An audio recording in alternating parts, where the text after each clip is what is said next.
30 years ago, on May 16th, 1990, puppeteer Jim Henson passed away, and we still continue his legacy and continue watching his Muppet movies from the past and some of the newer Muppet movies and TV shows. And so to celebrate the 30-year anniversary of his death, I put together this special tribute to pay my respects to Jim Henson. So this one's for you, Jim. And for those of you Jim Henson fans and Muppet Show fans who are watching this right now, and by the time you reach the end of this video, why not go watch a Muppet movie or two for Jim?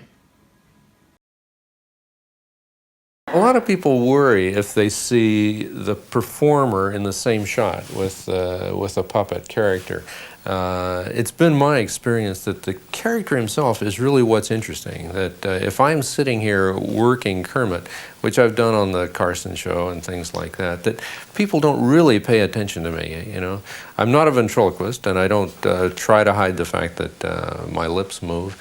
But the truth of the matter is that the frog is a great deal more interesting to look at, and who notices what the bearded man is doing? Jim Henson was 53 when he passed away on 16th of May 1990. He was one of the many great puppeteers who has done many great movies and TV shows like The Muppet Show, including its movie release in 1979, Sesame Street, and The Dark Crystal.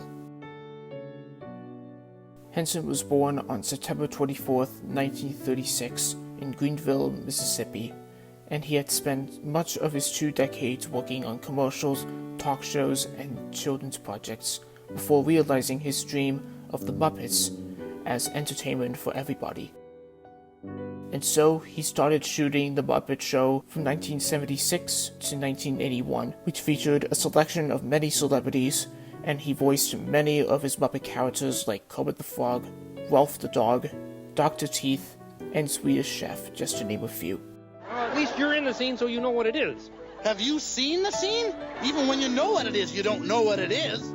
After The Muppet Show ended in 1981, Jim went on and directed many Muppet projects of his own. A few of his projects included more Muppet movies like The Great Muppet Caper in 1981, The Muppets Take Manhattan in 1984, and Labyrinth in 1986, in which he worked on with George Lucas and the late David Bowie. Henson appeared with Kermit on the Arsenio Hall Show on May 4, 1990, a few weeks before his passing, and was described as his final television appearance. We've been joined by Kermit the Frog. How are you? Good to see you, senor. Good to have you back. Did you meet Connie backstage? Well, I didn't. I didn't. No, I don't know what happened. Well, you know what? They keep me in a bag. That's the truth. That's the truth. They keep me in a bag. They don't let me out, you know. Henson was having trouble to breathe when he woke up at around 2 a.m. on May 15th, and he began coughing up blood. He suggested to his wife, Jane Nebel, that he might be dying, but he did not want to take time off his schedule to visit a hospital. Then on May 16th, 1990, Henson died at the New York hospital aged 53 at 1:21 a.m. His cause of death was an infection that causes bacterial pneumonia. News spread quickly, and admirers of his work responded from around the world with tributes and condolences.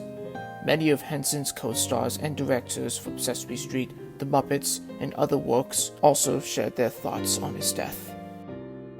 On May 21st, Henson's public memorial service was conducted in Manhattan at the Cathedral of St. John the Divine. At the service, Big Bird from Sesame Street walked onto the stage and sang Kermit's signature song, Being Green. When green is all there is to be, it could make you wonder why. But why wonder?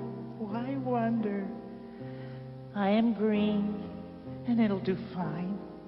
It's beautiful, and I think it's what I want to be.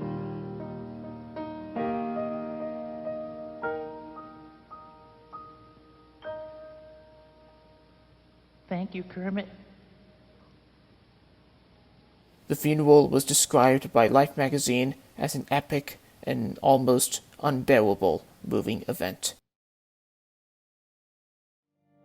Today, Jim Henson's legacy lives on happily ever after, and continues to amaze kids of all ages and their adults everywhere. And Henson's son, Brian Henson, continues that legacy by bringing other Muppet movies and inspirational stories to life. Movies like Buddy in 1997, Muppets from Space in 1999, The Muppet Christmas Carol in 1992, and Muppet Treasure Island in 1996. Brian even appeared on an episode of Prop Culture on Disney+, and he still keeps his father's props and accessories from his classic Muppet movies and TV shows. 30 years after Jim Henson's death, we will still continue his legacy and watch all of his great achievements in puppeteering and filmmaking, both now and in the future.